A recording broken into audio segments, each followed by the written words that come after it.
All right, get ready, everyone, because we are diving deep into a collection of excerpts from Wikipedia, all about the history of Halloween. hmm And let me tell you, there's some fascinating stuff here. It's amazing how Halloween blends pagan and Christian influences. You don't see that every day. You're telling me. Yeah. Most people probably think of Celtic festivals like Samhain, right? Right.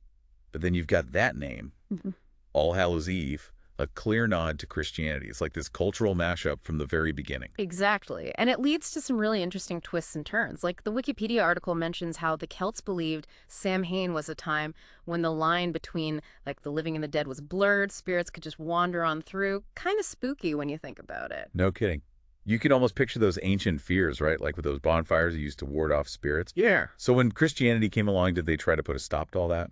You know, it's funny. They didn't. Instead of like rejecting it outright, they kind of absorbed a lot of those old traditions. You've got All Saints' Day and All Souls' Day, honoring saints and praying for the dead.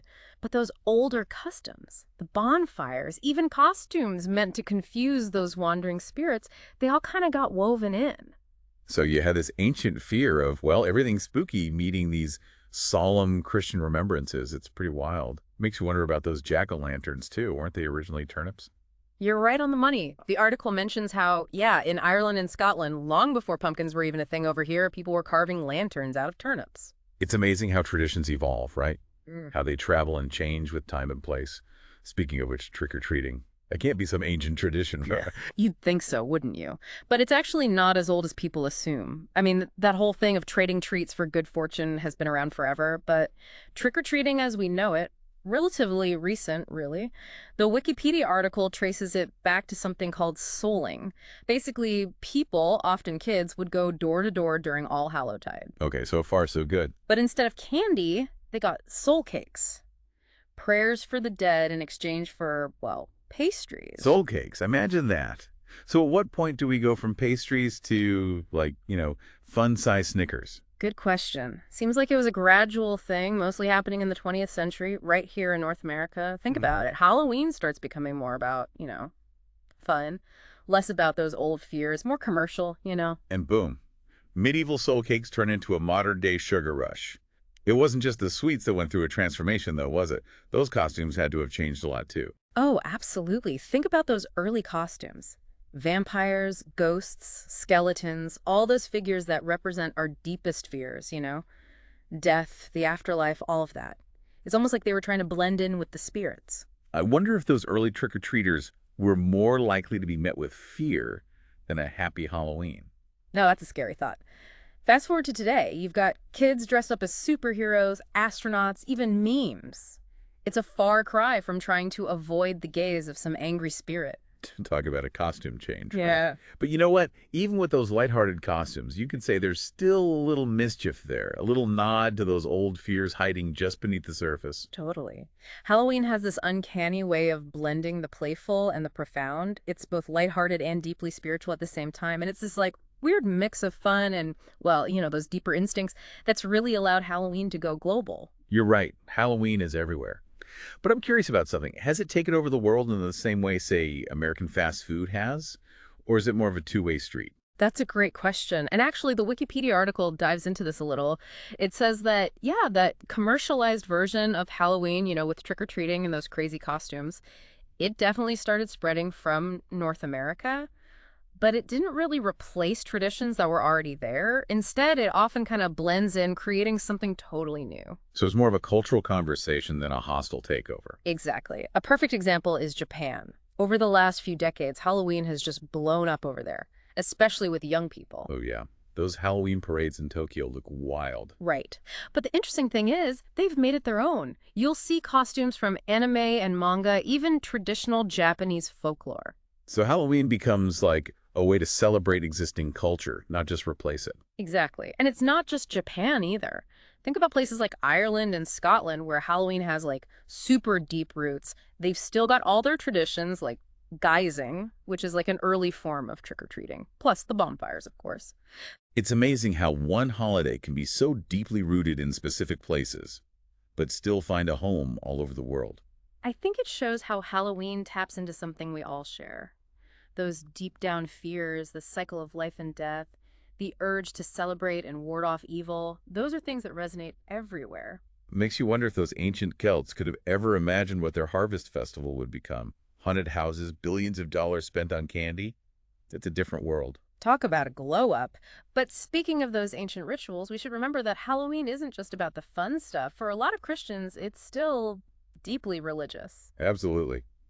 The article talks about how, for them, Halloween is tied to All Saints' Day and All Souls' Day, a time for solemn remembrance, prayer. It even impacts the food they eat. Like many avoid meat and focus on vegetarian dishes. It's a side of Halloween we don't always see, right? Especially with all the spooky decorations and stuff. But those traditional foods, soul cakes, barmbrack, coal cannon, they're a real connection to the holiday's roots. It's interesting how different people, even within the same religion, find their own way to connect with a holiday. Absolutely. And things get even more complex when you consider how other religions view Halloween. Like, the article mentions Jewish halakha generally prohibits participating because it's seen as adopting non-Jewish customs. So for some, celebrating Halloween goes against their beliefs. But the article also mentions that lots of American Jews do celebrate Halloween. Right, and they often separate it from its Christian origins. It shows how a holiday can spark conversations about cultural appropriation, religious observance, how traditions evolve. Exactly. And it's not just the Jewish community either. The article says there are different opinions in Islam. Some scholars think it's haram or forbidden because of its pagan roots. It seems like with a holiday as complex as Halloween, there are bound to be different perspectives, right? For sure. It just shows how important it is to be aware of those different viewpoints. Halloween can be a starting point for talking about things like cultural exchange and religious diversity. It's a lot to consider. But before we get to how neo-pagans view this, I'm curious. We've talked about Halloween becoming this commercial event, packed candy aisles, haunted houses that get crazier every year. How much are people actually spending on this stuff? Oh, it's huge. We're talking billions of dollars. Luckily, the Wikipedia article has some numbers. It says the National Retail Federation predicted Americans would spend over $12 billion on Halloween in 2023. $12 billion? That's a lot of candy. What are they spending it on? Costumes, decorations? A little of everything, really. But get this, decorations are getting super popular. Like, they expected Americans to spend almost $4 billion on decorations alone this year. So more on making their homes spooky than on sweets. Sounds like everyone's going all out. It's funny. Those early Celts worried about evil spirits, too. Now we've got inflatable dragons and flashing lights instead of bonfires and carved turnips. Right. It's wild. And some people might not like how commercial Halloween has become, but I think it shows how adaptable the holiday is. It can be about spooky fun, reflecting on bigger things like death and the unknown, or for a lot of people, a bit of both. Sounds like there's something for everyone.